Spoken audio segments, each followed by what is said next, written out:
కథ పేరు అనుబంధమా నీ దారిటు. రచన శ్రీ మళ్ళ కారుణ్యకుమార్ గారు. మూడవసారి ఫోన్ రింగ్ కావడంతో దాన్ని అందుకుంటూ చూశాడు రిషి. తన తండ్రి పరమేశం నుండి కాల్ వస్తోంది. నాన్న ఎప్పుడూ ఒకసారి చేసి ఆపేస్తారు, కాని ఇప్పుడు ఇంతలా చేస్తున్నారు అంటే ఏదో అత్యవసరం అయి ఉంటుంది అని తనలో అనుకుంటూ తిరిగి కాల్ చేశాడు. తండ్రి ఫోన్ ఎత్తగానే, నాన్నా, ఏమైంది, ఇన్నిసార్లు ఫోన్ చేశారు? రిషి ఎప్పుడు లేని విధంగా తండ్రి గొంతులో వణుకు. నాన్నా, ఏమైంది, మీరు బాగానే ఉన్నారు కదా? రిషి స్వరంలో కంగారు. నేను బాగానే ఉన్నానురా, కానీ నీ అమ్మకే యాక్సిడెంట్ అయ్యింది, త్రుటిలో ప్రమాదం తప్పింది బాధాతప్తమైన స్వరంతో చెప్పాడు. ఆమె నాకు ఎప్పటికీ అమ్మ కాదు, మీకు ఇప్పటికే చాలాసార్లు చెప్పాను, చాలా ఏళ్లుగా చెప్తూనే ఉన్నాను. ఇప్పుడు ఆమె బాగానే ఉంది కదా, మరి ఈ విషయం నాకెందుకు చెబుతున్నారు? అసహనంగా అన్నాడు. రేయ్, ఆమె నిన్ను చూడాలని తపిస్తోంది, నువ్వొకసారి రా, కాదనకు. ఈ తండ్రి మాటమీద గౌరవం ఉంటే వస్తావు. వేరే మార్గం లేకుండా వాత్సల్యంతో బంధించాడు పరమేశం. నాన్నా, అది కాదు, ఇక్కడ నాకు ఖాళీ లేదు. ఏదో చెప్పబోయాడు రిషి, వెళ్లడం ఇష్టంలేక. లేదు, నువ్వు మరేం చెప్పకు, నువ్వు వస్తున్నావు అంతే. తండ్రికి నచ్చజెప్పడానికి ప్రయత్నించాడు, కాని అప్పటికే కాల్ కట్ అయ్యింది. అసహనంతో ఫోన్ పక్కన పెట్టేసి ఎదురుగా టేబుల్ మీదున్న సిగరెట్ తీసి వెలిగించి 4 పీల్చులు పీల్చి గుప్పున పొగ వదిలాడు. ఆ పొగలో అస్పష్టమైన రూపమేదో దర్శనమిచ్చి ప్రశ్నలు కురిపించడం మొదలుపెట్టింది. నీకు అమ్మ ప్రేమను దూరం చేసినా ఆమె దగ్గరకు నువ్వు వెళ్తావా ఇప్పుడు? మౌనంగా నిలబడి తీవ్రంగా సిగరెట్ తాగడం ప్రారంభించాడు. పొగ ఎక్కువ కావడంతో ఆ రూపం తీవ్రరూపం దాల్చుతోంది. రిషి మదిని ఛిద్రం చేస్తూ, వద్దు, నీవు ఎట్టి పరిస్థితుల్లో వెళ్ళొద్దు. ఆమె నీ నాన్నను ప్రేమించిన కారణంగానే నీ అమ్మ నీకు దూరమయ్యింది. ఒత్తిడిని భరించలేక ఈ పొగాకు బానిస అయ్యావు.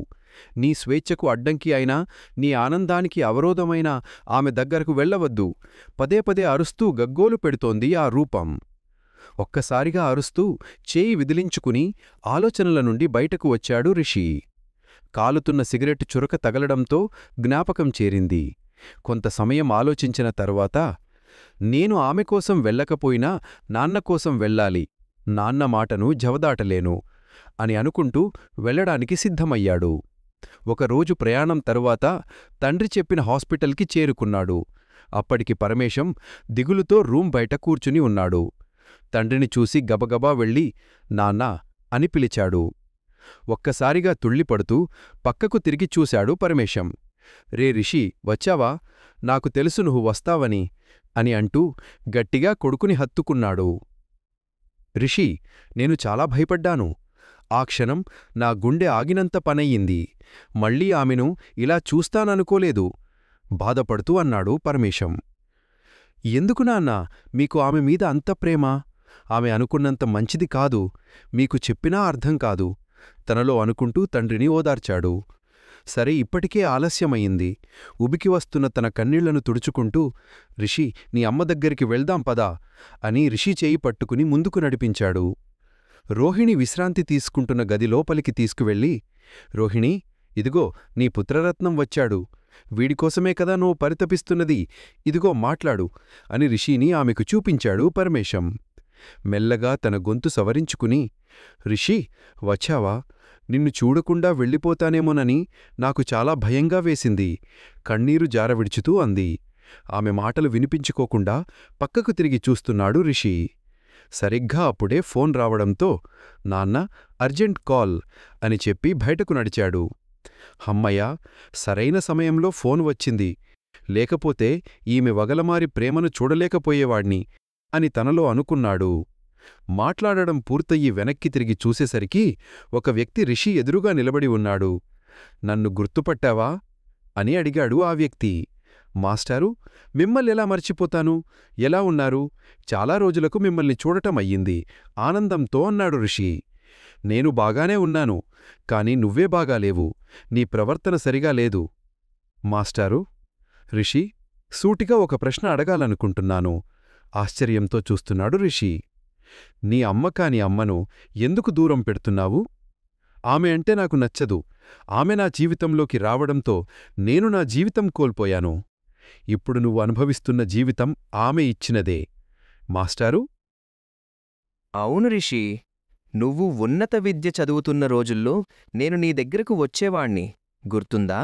నీకు అవసరమైన డబ్బులు నీ నాన్న పంపించారు అని నేను ఇస్తున్నాను. నిజానికి అప్పుడే నీ నాన్న కొత్త ఉద్యోగంలో స్థిరపడుతున్న సమయం. కొన్ని కారణాల వల్ల నీ నాన్న ముందు ఉద్యోగం కోల్పోయాడు. ఆ సమయంలో నీ అమ్మ కాని అమ్మే నీ నాన్నకు తోడుగా నీ చదువు ఆగకుండా ఆర్థిక సహాయంగా ఉంది.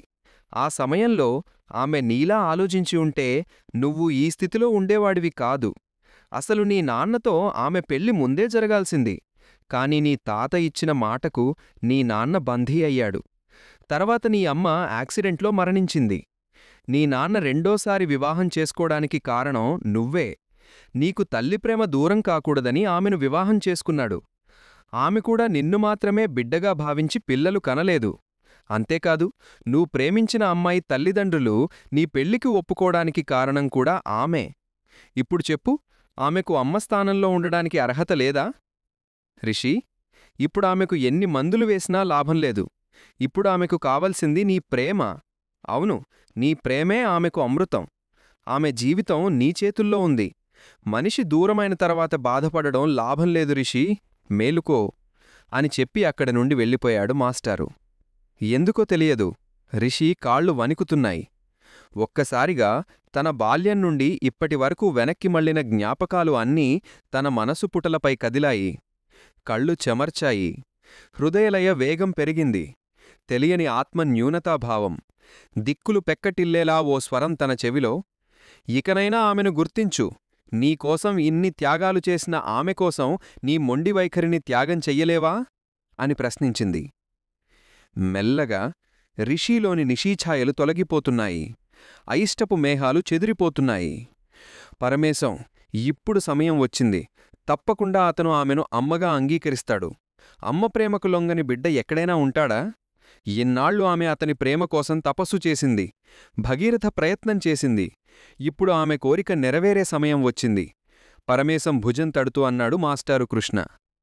రిషి ఆలోచించుతూ అక్కడే నిలబడి ఉన్నాడు. ఎవరో భుజం మీద చెయ్యి వేసినట్టు అనిపించడంతో వెనక్కి తిరిగి చూశాడు. ఎదురుగా నాన్నమ్మ లక్ష్మమ్మ ఉంది. నాన్నమ్మ అంటూ ఒక్క క్షణం ఆగి, చూశావా నాన్నమ్మ, నా పరిస్థితిప్పుడు ఏమి చేయాలో తెలియడం లేదు. సందిగ్ధంలో ఉన్నాను. చిన్నప్పట్నుండి నాకెప్పుడూ సలహాలిచ్చేదానివి. ఇప్పుడు కూడా ఏదైనా సలహా ఇచ్చి నన్ను ఈ సందిగ్ధం నుండి బయటపడేయి అని ప్రాధేయపడ్డాడు రిషి. రిషి మాటలకు మౌనం దాల్చింది లక్ష్మమ్మ. నానమ్మ, ఎందుకు ఏమీ మాట్లాడవు? ఆమెను కుదుపుతూ అడిగాడు రిషి. రిషి, నిజానికి నేను పెద్ద పాపం చేశాన్రా. నాన్నమ్మ, ఏమిటి నువ్వంటున్నది? అవును రిషి, రోహిణి మీద కారణం లేని ద్వేషం పెంచుకుని ఆమె ఉద్యోగం చేయడం నచ్చక ఆమె తెలివితేటలకు ఈర్ష్యపడి ఆమెను నిన్ను దూరం చేశాను. ఆమెకు ఎన్నో హింసలు పెట్టాను. నీకు ఆమె గురించి లేనిపోని మాటలు చెప్పి నీ మనసు విరిగేలా చేశాను. కాని ఆమె నన్ను ఎప్పుడూ అత్తగా కాకుండా అమ్మగానే భావించి నా కోపాన్ని ద్వేషాన్ని భరించింది. నన్ను కంటికి రెప్పలా చూసుకుంది. ఈరోజు నేను ఇలా ఉండడానికి కారణం ఆమె. చివరికి ఆమె ప్రేమ ముందు నేను కూడా తలదించాన్రా. ఇన్నాళ్ళు నీకు అమ్మ ప్రేమను దూరం చేశాను. నన్ను క్షమించు రిషి, నీ అమ్మ దగ్గరికి వెళ్ళి మాట్లాడు బావతో చెప్పింది లక్ష్మమ్మ. నాన్నమ్మ మాటలకు నిశ్చేష్టుడై నిలబడిపోయాడు రిషి. అంతకుముందు నాన్నమ్మ అంటే ఎంతో ప్రేమ. కాని ఆ ప్రేమ మొత్తం ఆవిరై ఆమెపై కోపం పెరిగిపోయింది.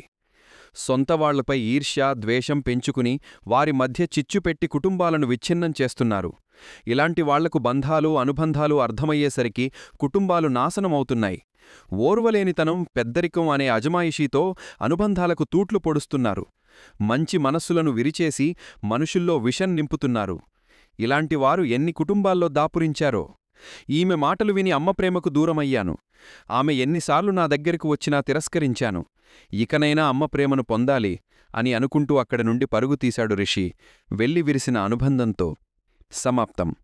మరిన్ని చక్కటి కథల కోసం, కవితల కోసం, ధారావాహికల కోసం మనతెలుగుకథలు.com విజిట్ చేయండి. Thank you.